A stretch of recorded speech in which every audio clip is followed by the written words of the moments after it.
Welcome to the Ontario Mortgage and Real Estate Insights podcast, your go-to source for the latest developments, trends, and regulatory changes in the industry. I'm your host, Sandy, your guest host from Keller Williams Legacies, here to provide you with insights sourced from reputable news outlets to help you stay informed. Steve Hamoan here. This is brought to you by Real Approved Inc., a trusted mortgage brokerage dedicated to helping Canadians achieve their home ownership dreams. Visit realapproved.ca to learn more about how our experienced team can assist you with your mortgage needs. Let's dive into today's episode. All right, Sandy, let's get into it. We're talking about a new report from the Fraser Institute that highlights a pretty concerning issue for Ontario households. It seems families are spending more than 50% of their after-tax earnings on mortgage payments in the province's urban centers. And in Toronto, that number skyrockets to over 110%. That's right, Steve. It's a tough spot for many families. The report points out that since 2014, the situation has gotten significantly worse. Back then, the share of income needed for mortgage payments ranged from just over 21% in Windsor to 56% in Toronto. So, you can see how the burden has increased. It's a sign of stagnating wages paired with rising home prices. Austin Thompson from the Fraser Institute mentioned that even in places like Windsor and Kingston, families are struggling. They're spending more than half of their after-tax income just to keep a roof over their heads. Exactly, and it highlights a broader issue. Stephen Globerman, another co-author of the report, emphasized that housing affordability isn't just about home prices. It's also about incomes. And unfortunately, wages haven't kept up with the cost of living in Ontario. Right, Sandy. And that's why the report suggests that policymakers should focus on increasing wages and incomes as part of the solution to this crisis. It's not just about building more houses or controlling prices, but also making sure people have the means to afford them. It's a complex problem, Steve, and it's clear that there's no single solution. But understanding the issue is the first step, and it's important for our listeners to be aware of these dynamics as they navigate their own real estate journeys. Shifting gears now, let's talk about the Bank of Canada's latest decision to hold interest rates steady at 2.75%. This move, announced on Wednesday, has left many in the real estate industry wishing for more cuts, especially considering the recent economic pressures. That's right, Sandy.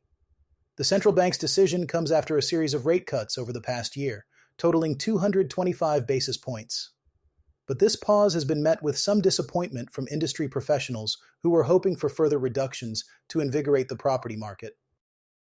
It's interesting to note that while the Bank of Canada is cautious about further cuts, many professionals feel that even a small reduction could boost consumer confidence. Christopher Wine from Equiton mentioned that another quarter-point cut could help build confidence, as consumer sentiment appears to be at a low point. Indeed, Sandy. There's also the complex backdrop of global trade tensions, with U.S. tariff threats looming over Canada. These tariffs have the potential to impact the economy significantly, making the central bank's cautious approach understandable. Still, many in the industry, like Jordan Kemp from Greywood Developments, argue that a rate cut could have provided necessary relief. It's a delicate balance, Steve. The central bank has to weigh the potential inflationary pressures from tariffs against the need to support a softening economy. Phil Soper from Royal LePage highlighted this tension, noting that maintaining stability in the workforce is crucial amid these uncertainties. And let's not forget the impact on the housing market. The Toronto Regional Real Estate Board reported a decrease in both the average sales price and the number of sales. This indicates a cooling market, which some argue could benefit from lower borrowing costs if rates were to be cut further. Exactly, Steve. While the Bank of Canada has left the door open for potential rate cuts later in the year, the current stance reflects a need to gather more information on the economic impacts of these tariffs. It's a wait-and-see approach that has left some stakeholders anxious. Right. And as we move forward, the next few rate announcements will be critical in shaping the economic landscape. For now, investors and developers alike will have to navigate these uncertain waters, keeping a close eye on any developments. It's definitely a challenging time for the industry, Steve, but that's why it's important for our listeners to stay informed and prepared for any shifts in the market. And with that, let's wrap up today's episode. Thanks for tuning in to another episode of the Ontario Mortgage and Real Estate Insights podcast.